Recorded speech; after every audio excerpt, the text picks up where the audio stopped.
So the agenda today is Let's Envision 6, letting the market work. I'm going to talk a little bit, very little bit about our truck-only toll lane study, innovative funding opportunities, public-private partnership, and a collaborative effort. All of this, of course, I want to try to tie into the strategic partnering and the value of strategic partnering. If you'd be so kind. Envision 6 million. Yesterday, you heard from Chick Crowler from our ARC, and he talked about the growth. Texas Transportation Institute, most of us are familiar with it. They're pretty the acclaim for transportation knowledge. Talked about Georgia as being the 4th ranked in the nation for travel delay. Back then it was about 20 minutes for travel delay, and that was back in 2003. We had a little over 3 million people at that time. Envision 2.3 million. Envision 6 million. 1 million more homes are going to be built, 2 million more vehicles, but more importantly, 71 million more miles are going to be traveled. Why is that? Why is 71 million more miles to be traveled? Because of the growth. We tend to have sprawl. I don't think it's any different than any other state. What we're finding out now is we want to get more house, so we move a little farther out. If you move a little farther out, you've got to drive a little farther in. So we're trying to work again with our partners and trying to understand how can we create something that we can have them live closer in the work, live, and play environment. So again, you've got to work with your planning partners to make sure all of that works for you. So again, no different than what you see going on in the rest of the world. We have sprawl growth, and with that, we're going to have to plan for that. So what's our challenge? That's our challenge. Red and orange is no good. Yellow is cautionary, and of course green is go. Very little green on that. We're looking at 2030. What happens if we do nothing? That's what happens if we do nothing. Georgia, no different than the rest of the states. We have a $74 billion shortfall. You know, you hear that number, you think, how did we get there? Because we've been maintaining and operating the systems as it is today. Bob earlier mentioned that Atlanta was going to be spending about 58% of their budget on highway infrastructure. We also have debt payment that we have to pay. Some of that debt that we finance, that's another 20–30%. And oh, by the way, the administration staff is another percent. You start adding in the administration piece, the debt that we used already, and then you look at the 50-some%, guess what? We've managed to make our 100%. A lot of states funded their transportation infrastructure through debts, and so we're having to pay for that. That can be good, because if you buy it now, and then pay for it later, if you build it now and pay for it later, you get the current dollar market. So you've got to weigh all of that. Again, there are no permanent solutions. If you'll click for me. So I want to talk about letting the market work. Innovative funding opportunities. But I think Secretary Mineta said it best. Congestion is not a fact of life. We need some improvements, and we need them now. We're ready for a change. So how do we do that? CERTA was involved in a study, and one of the studies we looked at was managed lanes concept. Is everybody familiar with managed lane concept? Anyone not familiar? I don't want to bore you with managed lane concept if you are familiar. You are. Most states are doing HOV lanes, high occupancy vehicle, where you allow the driver to have multiple vehicles in a car drive. Most of the HOV systems today are underutilized. Capacity out there that we're not utilizing. So our general purpose lanes are pretty much run anywhere between C, D, and F levels of services, depending on the time of day. So what can we do with those HOV lanes? The infrastructure is already there. So what do? Let's sell off the capacity. Any extra capacity we have, let's give you a choice. An HOT lane. We're not taking away the HOV lane, so everyone who's using the HOV lane still have their lane. But now we're going to say some of the capacity that we have on it, we're going to sell it off. So now me, the single driver, because I did not change my behavior, I still get in my car and I drive by myself every morning to work. Now you're going to allow me to make a decision. Rosa, if you choose to, you can pay a fee and you can drive in that lane, reliable travel time in that lane to get to your destination. Do I do it every day? Probably not, because it's a decision I make. If I have an appointment and I need to get to that appointment and I didn't plan appropriately, I'll probably take the HOT lane. If I have to pick my child up from daycare, I'll use the HOT lane. If I'm trying to catch an airplane flight, I'll probably take all those things. But what you've done is you've given me the opportunity to make the decisions. We didn't take anything from anyone. We're utilizing what we have there. The other one is TOT lane, truck-only toll lanes. We did a study that I'm going to talk about in the next slide that talks about truck-only toll lanes, pulling them out of the general purpose lanes and charging them a fee for using the roadway. They take up pretty much, when you look at a truck, in our study we use 2.5 trucks, cars, when we look at sizing, but pretty much trucks are about 4 car lengths, and then you give them the extra space. And they can't react the way we react. And oh, by the way, they don't like us on the highway any more than we like them on the highway. Because they think we're unsafe. And you know, true to this nature, my son is a first-time driver. And he gets in the car and he's driving up here. I'm not a native of Georgia. I recently just moved here from Florida. So my son's driving up in the van. You always give your son the old car to drive. So my son's driving up in the van, and he drives up, and of course he gets in an accident. He totals the vehicle. He's alive. 2 trucks ran him off the road. That was his story. 2 trucks ran me off the road. The reality is he didn't know that they were unable to see at a certain point in the road, and so he tried to maneuver in between them. But his story is they ran him off the road. They didn't stop. They didn't see him. There were other drivers that stopped, and we talked to them after we found out our son was safe. And literally, their story was he tried to maneuver between the trucks. First-time drivers, and some of us who have been driving forever, do not know the trucks have a certain part of their visibility that they are just not able to see. So we're considering truck-only toll lanes. So what does our study consist of? I passed out some blue books, which is the executive summary of truck-only toll lanes. They only gave me 15 minutes, and so I'm trying to do this as quickly as possible, but I'll answer any questions. When we looked at a truck-only toll lane, what's really important about this study was that we first started out to do it, and we said, let's go out and do a truck. Let's go out and do an HOT lane. Okay, so we did the HOT study. We didn't get significant results back. We had $75,000 left. Not a lot of money, but we decided to do another, add to that study, truck-only toll lane study. So we, being the smart planners and engineers that we are, we thought we could do it. Someone had a great idea to include the users, the truckers. Let's invite them to be a part of our steering committee. When they first came, they said, the first thing we'll tell you, if you're going to make it mandatory, we're not interested. And oh, by the way, we'll sue you if you try to implement it.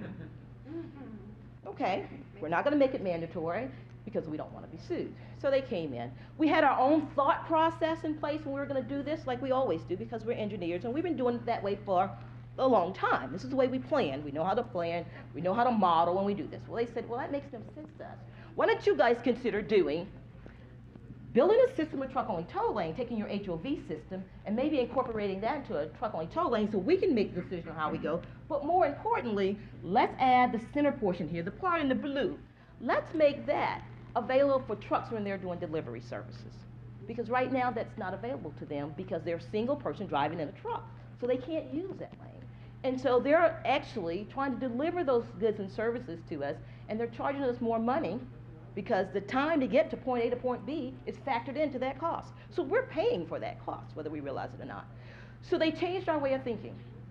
One, we would have said mandatory right off the bat. It just makes sense.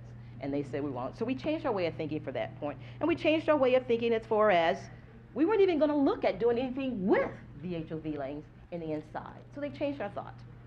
Let me show you what the results are of that study. If you build a system of truck-only toll lanes in Atlanta, and what I just showed you earlier, that system saved 80 minutes to the truckers. 80 minutes from going from the east-west, from one point to the other, 80 minutes in timing. We saw the same thing with the next one. Click on the next slide. If you build a north-south, again, a system of toll roads, it saves 70 minutes. Now remember, these guys are at the table with us, so they're seeing the data as it's coming out. What do you think they thought? Win for all. Time is money. This truck-only toll system, first of all, in our study, very high level. Let me make sure I say that. $75,000 is a very high level study when you're looking at it. We made some assumptions that we could build a truck-only toll lane system. We didn't look at access points and entry points. We also made assumptions that a truck was 2.5 size of a car. We made assumptions that's talking to truckers that $35 an hour per trucker. And so when we did this study, we also incorporated the HOV lane system was already in place, so whatever it costs to build the HOV lane system would be the cost that it would take, maybe a little more for enforcement, electronic tracking, the mechanisms that we need there. So the cost for that would be there, but all over, the truckers, because of the time saving, was over almost $1 billion in savings. $1 million, I'm sorry, let me not go too far there, in savings, annualized. I mean, it was, what happens to that savings? It trickles down to us. Because if they can save it now with reliable travel time, trickles it now we're delivering gas. If they were delivering gas just in our little community, they said, you know, before the congestion, they were delivering anywhere between 8 to 12 trucks going through here. Now they've not been able to do that, so now they're down to 4 to 6 delivering the gas out of the system. With the truck-only toll lane system, now they can do that. Reliable travel time. Guess what happened to our gas prices? If only by a little bit, it drops down. Same thing for goods and services. Same thing for your foods. 99% of our vegetables that are delivered in Georgia is delivered by truckers. 80% of all goods and services are delivered by truckers. So think about if you have that travel savings. But more importantly, what we did here was different than anyone else. We included the truckers as part of our partners when we did the study. So the willingness to pay on the truckers was unanimous. We went to a trucker convention, and the truckers voted unanimously to support our truck-only toll study. We're probably one of the few states that have the truckers stand behind us and say, we believe in truck-only toll studies. I'm out speaking in Dallas, and I have a quote from the president of Georgia Motor Trucking Association that said, not only did we do it right, but they support our study. And that's unheard of and unprecedented. But we did something, that we stepped outside of our box and we included them. I'm going to switch gears just a little bit and talk about innovative funding opportunities. I passed out another booklet that's done by IBTTA. In that report, they gathered a number of transportation policy leaders and legislators to talk about some of the issues that are going on in the rest of the world. Can't say it enough. We're celebrating 50 years. What a great thing. One of the best things that was created was this highway interstate system that we have. But will it carry us for the next 50 years? There is talk that by 2008, the funding, the $286 billion, will have depleted itself. Again, Norman Etta says it. Some of what we are about to do will be very controversial. We can't continue to do the things that we've done before. However, we must embrace the solutions if we're going to make a manageable progress and a difference. I think we all know that. We can't continue to do business the way we are. I have to talk about Texas. Just House Bill 3588, and that's okay, you don't have to go back to it. House Bill 3588 in Texas. Mike Crucy sponsored that bill. He is the House of Transportation for Texas, and talk about controversial, and that's why it was on that slide. They didn't want tolling, but they had a funding gap. We talked about $74 billion. Theirs is much higher than ours. And Mike Crucy took the crusade on. We need to support our legislators as they're out there making the tough decisions. And Mike Crucy said, you know what? We need to now consider every road that's being built potentially tolling. We need to do an analysis. Can it be tolled? Because otherwise, if we don't, how do we finance it? He also added to that bill additional funding opportunities. He did bonding, he did private sector, all of those things was a part of House Bill 3588. But the commission came out and said, we agree. Every road we now build should be considered or looked at as a tolling opportunity. Because it's one thing to build the infrastructure, it's another to maintain it. You invest in the infrastructure, you also have to maintain the roads. And it costs just as much to maintain it as it costs to build it. And that goes on forever. Our funding challenge. I went back to Georgia because I can relate, and I want you to be able to understand what you're dealing with too as you go back home. DOT put out what they call their funding challenge. And in their funding challenge, they did 3 cases, so you can understand it. Their first case said, how long would it take to build a project? In the time frame, they said it would be 22.3 years. Someone asked a question in the room today about 20 decades because all of the bureaucratic processes that you have to go through.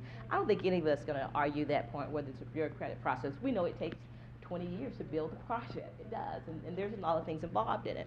Well, if it takes 20 years, then case 2 says, then we need to factor in inflation and all the scope changes, the modification costs that are going to change. And if that's the case, then it asks for 31 years to actually complete the project.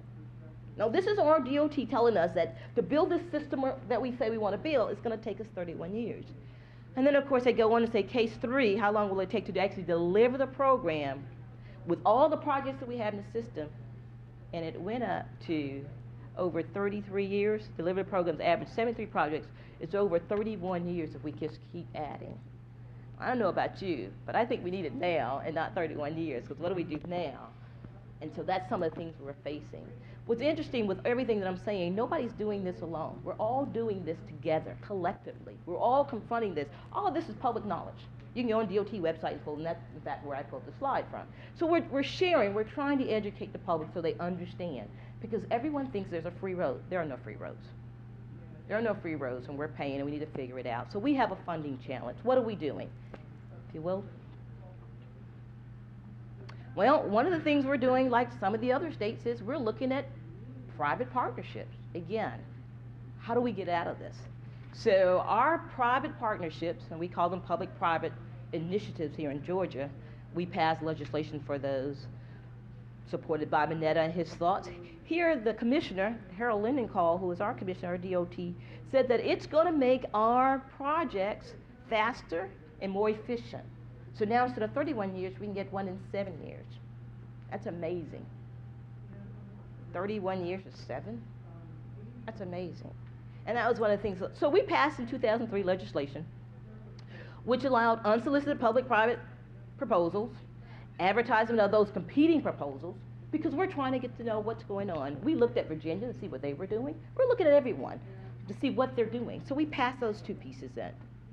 And then in 2005, we realized, well, why are we just doing unsolicited proposal? Wouldn't it be a great tool if we could solicit for those projects that we know are out there? So we added, and we added some other things as well, but that was one of the major pieces that we added for our 2005, if you'd be so kind. So to date, how many private partnership, public-private initiative proposals have we received? 4. Out of the 4, 1 is dormant, and the one that I want to talk just briefly about before they tell me my time is short is our I-75-575 project. That project now is scheduled to come in. The schedule there, which is hard to read, says it's going to come in by 2013. It was on our books to come in 2030. And it just keeps going, extending out. We're going to come in, and the price for that is about $2.8 billion, which is less than what we were going to bring it in at. What's specific about this project is, and I know this is hard to read, but what part of it is there's HOT on it, and there's TOT on it, and there's BRT. Our way of thinking has changed from prior years when we only thought we'd build highways and just add HOV. Our DOT took a challenge and took a step out of that comfort zone. They went into TOT, and they're now looking at HOT and BRT. And that, again, is part of that partnering. Had we not done that TOT study and invited the truckers in, it may not be one of the programs that we're talking about today. But because of that, and a number of other things that are happening, our 575 project is well on its way. So again, a lot of what you're going to see in this particular document is on the DOT website. I encourage everybody to go on, look at our legislation, tailor it. There's a gentleman who stopped me and said, I'm getting ready to write legislation on HOV lanes. Don't stop at HOV. Go to HOT, go to TOT, look what the rest of the world is doing, and let's make sure we catch up. The problem is that we're constantly working in what we did in the past. Let's challenge ourselves to go to the future, if you'll be so kind. So today I can end this slideshow. I think I did my 15 minutes. I'm ending my slideshow. What I wanted to show that it is a collaborative effort. The bottom line is that every person, every business in America has a vested interest in reducing congestion. Congestion kills time, it wastes fuel, and it costs money. But we don't have to accept that. All of us play a big part in that. And what's interesting is that if our U.S. Secretary is saying that, Transportation is saying that, and the President supports that effort, then the challenge goes out to us. How do we find our strategic partners? How do we get out of our comfort zone? How do we communicate and educate our constituents so that our legislators can make those tough decisions that they're going to have to make so that we can move forward? Because congestion is like a thief in the night. He's slowly stealing our mobility until one day this quality of life that we have no longer exists in the way we did. Bob said it's shrinking. Before you know it, it's gone. And that you're spending most of your time in your cars trying to drive. That's all I have. Very good.